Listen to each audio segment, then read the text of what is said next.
ہر سال لاکھوں لوگ روزہ رکھتے ہیں۔ جی، ہم سب کے ارد گرد ایک بہت ہی پرسکون سا ماحول ہوتا ہے۔ بالکل، سحری اور افطار کی تیاریاں چل رہی ہوتی ہیں، لیکن آج کی اس تفصیلی گفتگو کا آغاز ہم ایک بہت ہی سنجیدہ اور طاقتور سوال سے کر رہے ہیں۔ اور وہ سوال کیا ہے؟ سوال یہ ہے کہ ہر سال لاکھوں لوگ روزہ تو رکھتے ہیں، مگر کہ واقعی ہر روزہ قبول ہوتا ہے؟ یہ واقعی ایک بہت گہرا سوال ہے۔ ہاں نا؟ آج ہمارے پاس جو مواد ہے اس کا عنوان ہے "The man who fasted but gained nothing"۔ یعنی ایک ایسا شخص جس نے روزہ تو رکھا لیکن اسے حاصل کچھ نہیں ہوا۔ بالکل۔ آج کا ہمارا مقصد ایک ایسے شخص کی کہانی کا تجزیہ کرنا ہے جس نے پورا رمضان پورے 30 دن روزہ تو رکھا، لیکن آخر میں وہ بالکل خالی ہاتھ رہ گیا۔ یہ تو بہت افسوسناک بات ہے۔ ہے نا؟ تو آئیے اس کی تفصیلات کو کھولتے ہیں۔ ہم اکثر دیکھتے ہیں کہ انسان کسی کام کا ظاہری خانہ تو پر کر دیتا ہے، جیسے کسی دفتر کا کوئی فارم ہو، لیکن اس کی اصل روح کو نظر انداز کر دیتا ہے۔ جی بالکل، یہ جو خانے پر کرنے والی بات ہے نا، دراصل یہی ہمارے آج کے موضوع کی جان ہے۔ وہ کیسے؟ دیکھیں، ہم یہاں صرف ایک شخص کی کہانی نہیں پڑھ رہے، بلکہ اس مواد کے ذریعے ہم کھوکھلی مذہبیت، جسے ہم فیک ریلیجیوسٹی کہتے ہیں، اس کے اور روزے کی اصل روح کے درمیان فرق کو سمجھنے جا رہے ہیں۔ اچھا، یعنی ظاہری عبادات اور اندرونی کیفیت کا فرق؟ بالکل، ماہرین نفسیات اسے ایک طرح کا ڈیفنس میکانزم بھی کہتے ہیں۔ Defence mechanism? وہ کس طرح کام کرتا ہے اس معاملے میں؟ یعنی انسان لاشعوری طور پر اپنی ظاہری عبادات کو ایک ڈھال کے طور پر استعمال کرتا ہے۔ اسے اندر سے معلوم ہوتا ہے کہ اس کے معاملات یا اس کے اخلاق میں خامیاں ہیں، لیکن وہ ان پر پردہ ڈالنے کی کوشش کرتا ہے۔ تاکہ معاشرہ اسے نیک سمجھے۔ ہاں، اور وہ خود کو بھی یہی تسلی دے پاتا ہے کہ چونکہ میں عبادت کر رہا ہوں تو اندر کی خرابی اتنی بڑی بات نہیں۔ صحیح۔ اسی حوالے سے مواد میں حیدرآباد کے رہائشی حافظ راشد کی مثال دی گئی ہے۔ جی، ان کا ذکر ہے۔ معاشرے میں اسے ایک انتہائی دیندار شخص سمجھا جاتا تھا، مطلب 5 وقت کا نمازی، پورے رمضان کے روزے اور مسجد کی پہلی صف کا نمازی۔ ظاہر ہے ایسے شخص کو تو لوگ رشک کی نگاہ سے ہی دیکھیں گے۔ بالکل دیکھتے تھے، لیکن اور یہاں سے بات واقعی بہت دلچسپ ہو جاتی ہے، اس کی دکان پر اس کی زندگی کا دوسرا اور بالکل تاریک چہرہ سامنے آتا ہے۔ وہ چہرہ کیسا تھا؟ وہ ایسا چہرہ ہے جو مسجد کے ماحول سے بالکل متضاد ہے۔ وہ ترازو میں تول کم دیتا ہے، گاہکوں سے جھوٹ بولتا ہے اور مہنگائی کا جھوٹا بہانہ بناتا ہے۔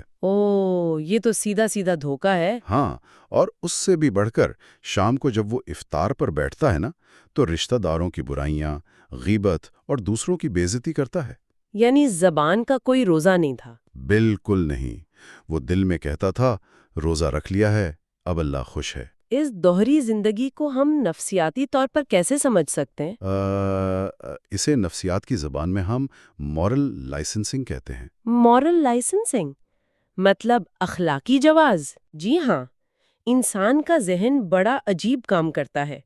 جب کوئی شخص کوئی بہت اچھا یا نیک کام کر لیتا ہے، جیسے راشد کے معاملے میں اس کے روزے اور نمازیں، تو ذہن اسے ایک طرح کا کریڈٹ دے دیتا ہے۔ اچھا، ایک بیلنس جمع ہو جاتا ہے نا نیکیوں کا۔ بالکل۔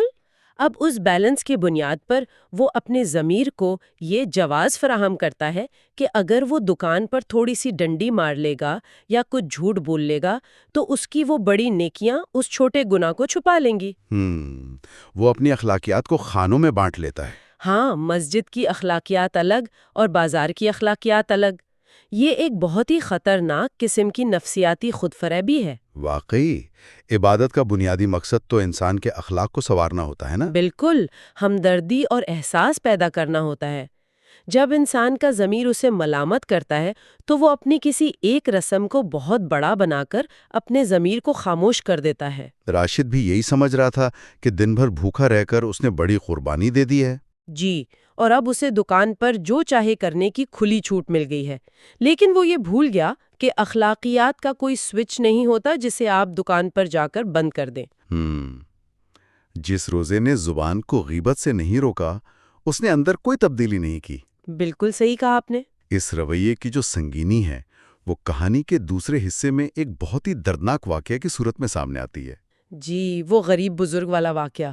ہاں، رمضان کا وقت تھا، دکان پر رش تھا، ایسے میں غریب اور بوڑھا شخص راشد کی دکان پر آتا ہے۔ اور اس کی مجبوری اس کے چہرے سے عیاں تھی۔ بالکل، وہ بڑی عاجزی سے راشد سے کہتا ہے، بیٹا تھوڑا سستا لگا دو، روزے سے ہوں۔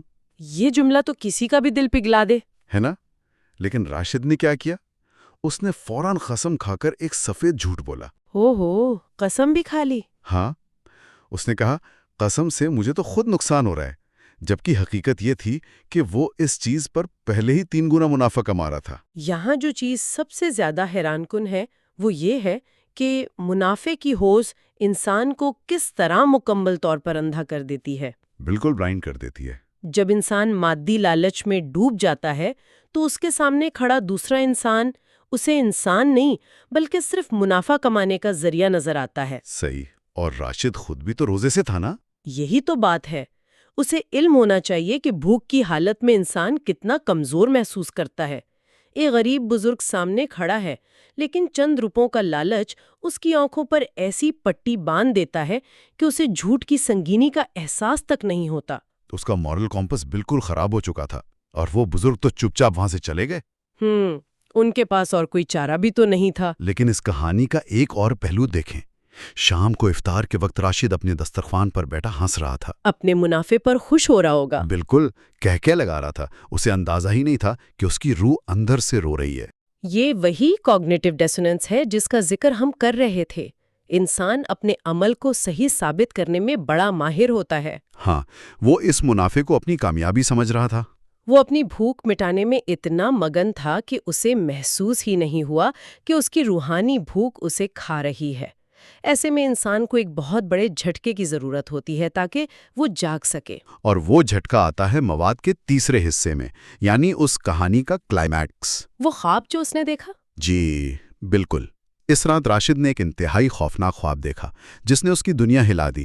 خواب کی تفصیلات کیا تھیں؟ اس نے دیکھا کہ قیامت کا دن ہے، ہر طرف سناٹا اور خوف ہے، لوگوں کو ان کے اعمال کے ساتھ بلایا جا رہا ہے۔ پھر راشد کی باری آتی ہے۔ اچھا، تو فرشتے اس سے کیا پوچھتے ہیں؟ فرشتے اس سے اعمال کا حساب مانگتے ہیں اور پوچھتے ہیں، تمہارا روزہ؟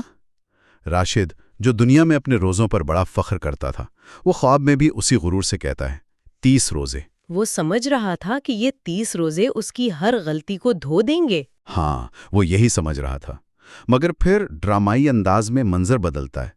فرشتے اسے کہتے ہیں، مگر تم نے جھوٹ بھی بولا، تم نے لوگوں کا حق بھی مارا، تم نے غیبت بھی کی۔ اوہ، یہ تو سیدھا اس کے ضمیر پر وار تھا۔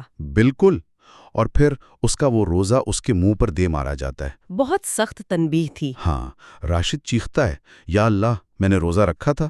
وہ التجا کرتا ہے کہ میں نے اتنی بھوک پیاس برداشت کی، میرے ساتھ ایسا کیوں ہو رہا ہے؟ اس منظر میں فرشتے کا وہ جواب جو ہے نا، وہ انتہائی غور طلب ہے۔ ہاں، فرشتے نے کیا کہا تھا؟ فرشتے نے کہا، تم نے صرف بھوکا جسم رکھا تھا، روح نہیں۔ اگر ہم اسے ایک وسیع تناظر میں دیکھیں تو یہ جملہ اپنے اندر ایک پوری فلسفی رکھتا ہے۔ وہ کیسے؟